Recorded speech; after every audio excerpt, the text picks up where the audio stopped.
Film often serves as escapism. I want all of you, forever, you and me. It's a retreat from the mundane. And I'll get bored with you and feel trapped because that's what happens with me. It should go without saying, though, that its portrayals of love I love you. I knew it the minute I met you. are mostly fantasized. And I just had... Shut up. Just shut up. You had me at hello.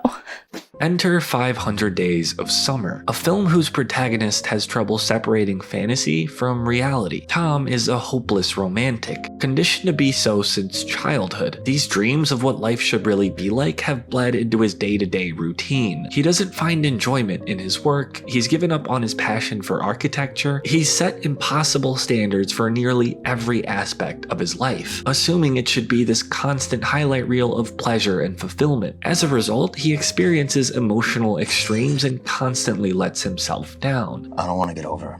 I want to get it back. And then we have Summer. Everyone, this is Summer, my new assistant. She's a cynic, and supposedly since the divorce of her parents, has kept her expectations low, which tends to leave her less susceptible to attachment. When we first meet her, it's revealed that she's moved to LA all the way from Michigan. Tom, true to his nature, falls immediately head over heels for this girl, despite knowing nothing about her. We're told time and time again before this relationship even starts that it's not going to end well. But you should know up front, this is not a love story. We're even told that it's happened before. It's Amanda Heller all over again. Tom clearly shows a pattern here, a pattern that habitually sets him up to fail before there's any real long-term potential. We quickly discover that Tom has a very low opinion of himself. You any good? Oh, this one. I meant as an architect. Yeah. I doubt it. Their conversation at the office party leads Summer to encourage Tom to try architecture again, despite him saying it wasn't the right fit. He's not able to push himself. He relies on outside motivation. He thinks he'll find the personal fulfillment he craves in another person. This is not only an unhealthy approach to dating, but a terrifying amount of weight to impose on someone else, especially so early on. He's already created a mold in his head that he expects her to fit comfortably into. Because of this romanticism, every small interaction with her feels like a world-changing event. I love the Smiths. Sorry? I said I love the Smiths.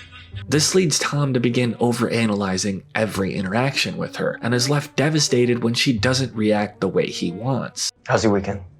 It was good. Can you believe that?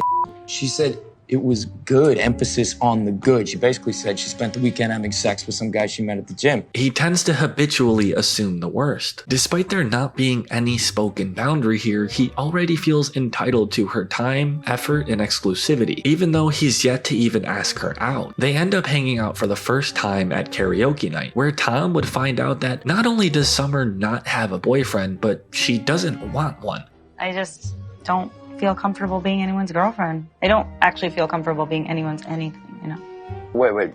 What happens if you fall in love? What? Well, you don't believe that, do you?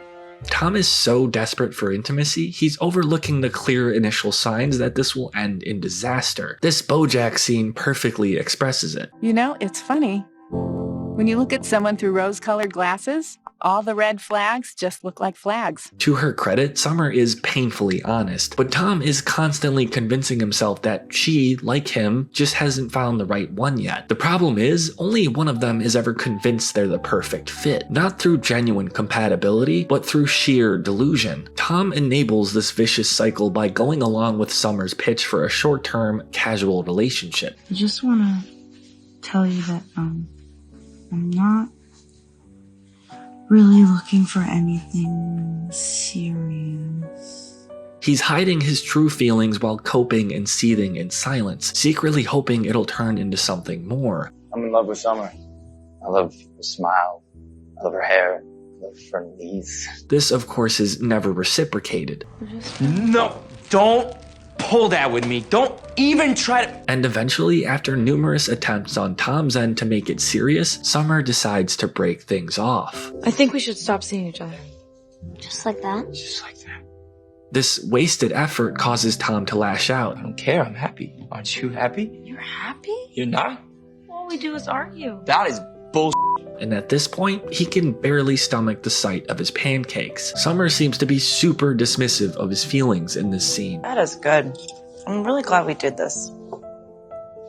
I love these pancakes. But remember, we're seeing this from Tom's point of view. Summer seems cold and disengaged because we're seeing her from the eyes of a man with a broken heart. He blames her for being cold and inconsiderate, despite the full transparency. It's a sign that he's still got a ton of growth to do. And if he hadn't put so much weight on her to begin with, he probably wouldn't feel this way. I hate Summer.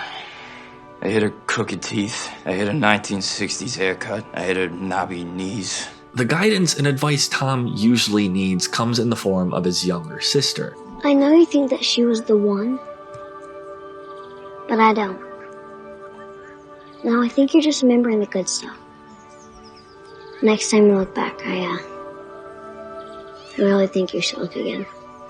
She reminds him that maybe he's only been looking at the positives within the relationship, purposely avoiding a truth he can't emotionally handle. This situationship he's in starts to bleed into and affect his work life. Lately, your work performance has been a little off. I'm not following. Prompting his friends to try and step in. They set him up on a blind date who seems genuinely interested in him. Unfortunately, Tom is still hanging on to the hope that Summer's gonna change. He's built her up in his head for months. Therefore, no one else seems like a proper substitute. It's only when he's on the date with the new girl does he realize he didn't see the relationship for what it was. Summer was never that receptive to his attempts at being cute or relatable. She never cheated on you? No, never. She ever take advantage of you in any way? No. And she told you up front that she didn't want a boyfriend? Yeah. It's here we finally get to see an unfiltered version of their dating history, not the fantasized perception of it that Tom's been showing us this whole time. It became painfully apparent to Summer right about here, when this film shatters the shield Summer's had her entire life, and makes her realize that she doesn't actually have feelings for Tom. I think I'm just gonna call it a day. You don't want to get some dinner? You hungry? I'm just tired. Okay. After some self-reflection, Tom takes a seemingly healthy approach to breaking up. He begins studying architecture again and working on himself, so all of his emotions aren't just tied to one thing. In the end, Tom arrives at the same cold conclusion that Summer had in the beginning. You know what sucks? Realizing that everything you believe in is complete and utter bullshit sucks. What do you mean? Destiny and soulmates. And Summer develops Tom's initial wide-eyed approach towards love, ditching her cynicism for a dreamier outlook. It just happened. Right, but that's what I don't understand. What just happened?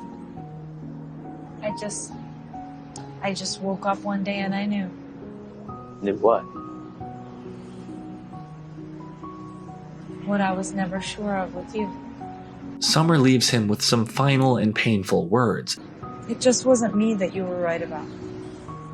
Prompting Tom to reciprocate some of his own that seemed to show significant growth. I really do hope that you're happy. Summer, though cold, gave him the transparency he deserved, and although it's not the outcome he wanted, saved him an immense amount of grief in the long run. If he's this upset over an honest approach to intimacy, imagine how he'd feel had she played along, feeding into these euphoric delusions only to do a complete 180 and break things off. Tom would be absolutely devastated. He couldn't mold Summer into the dream girl he wanted, but another man could. He has trouble reasoning with that. He has trouble accepting that maybe you can't say or do the right thing for the wrong person. Ironically, he develops into a much better man than he was before he met her. So, with this in mind, surely he's learned his lesson, right? My name's Tom. Nice to meet you. I'm Autumn. Or maybe not.